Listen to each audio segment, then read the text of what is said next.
The expert panel of the CDC's Advisory Committee on Immunization Practices exposed the extensive dangers of the COVID-19 injections and the urgent need to reframe the false, safe, and effective scientific narrative around the COVID shots for all the world to view during this past Friday's meeting.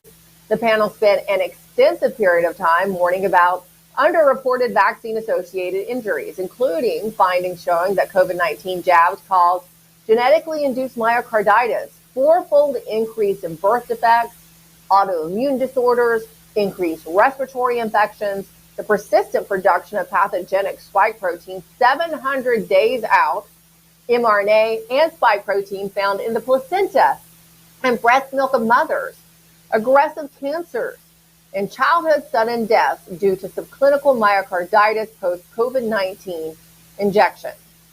One ACIP panelist who led the charge about warning patients about vaccine-related injuries said this during the board meeting. Listen.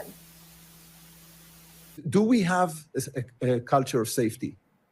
And what would it take for us to acknowledge that there is a problem when at the same time, someone that died 2 weeks after a positive COVID infection will be considered a COVID-associated death, whereas kids that die 3 days from a known mechanism of the vaccine in their sleep are not counted as vaccine deaths? I hope that we all can agree that there is a problem here. And I think we need to we need to adopt a more safety culture that really acknowledge that when there are problems. Again, this has nothing to do whether we need to take the vaccine or not. This has to do with acknowledging what the risks are and be truthful to parents and patients about what are the risks. And we're going to walk through this very important board meeting, one soundbite at a time, with Karen Kingston. Again, she is the author of the Kingston Report on Substack. And you've been covering this very extensively, Karen, and that's why I wanted you to come back today, because this is a meeting that will have significant effects on the lives of nearly every American, right, as they put out these guidances and update the guidances for jabs. So let's just go ahead and start walking through it, Karen. Tell me, because we were talking in the middle of the meeting still on Friday, right, midday, more happened. Tell me what was your ultimate takeaway from the days of meetings? So specifically from Friday's meeting, because as you know, I've been focused on the COVID-19 mRNA injections.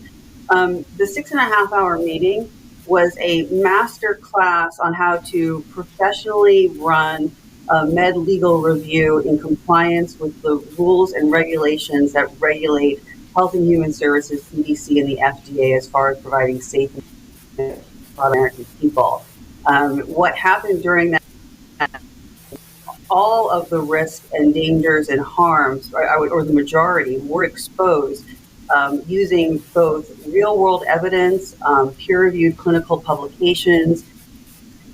Much of the data that those of us who have been raising the alarm for the last 4 years, some of that data was exposed that you just even mentioned, like the study that showed that the spike protein is still produced in some people 700 days post-vaccination. The in vitro study that showed that there is reverse transcription into human liver cells that change the DNA of the nucleus of those cells. There was so much that was exposed, and what you just played was a clip from the working group within ACIP that is led by Professor Levy from MIT, and that working group is entitled "Are Framing the COVID-19 mRNA Vaccine Discussion," providing through informed consent full disclosure of all the harms and the risks that are caused by the.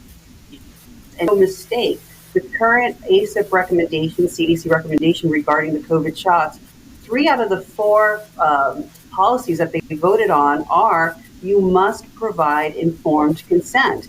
And the chairman, Dr. Koldar, had even said during the meeting that he is confident that the current CDC, will work with the other departments within HHS to ensure that, most, if not all of the disclosures that were discussed during that meeting will be provided in the vaccine information sheet to provide full disclosure on COVID shots, including the risks for the aggressive cancers that are spontaneously showing up. There was a 15 or 14 minute presentation on on ours, which included the temporal relationship between aggressive cancer spontaneously showing up post-vaccination.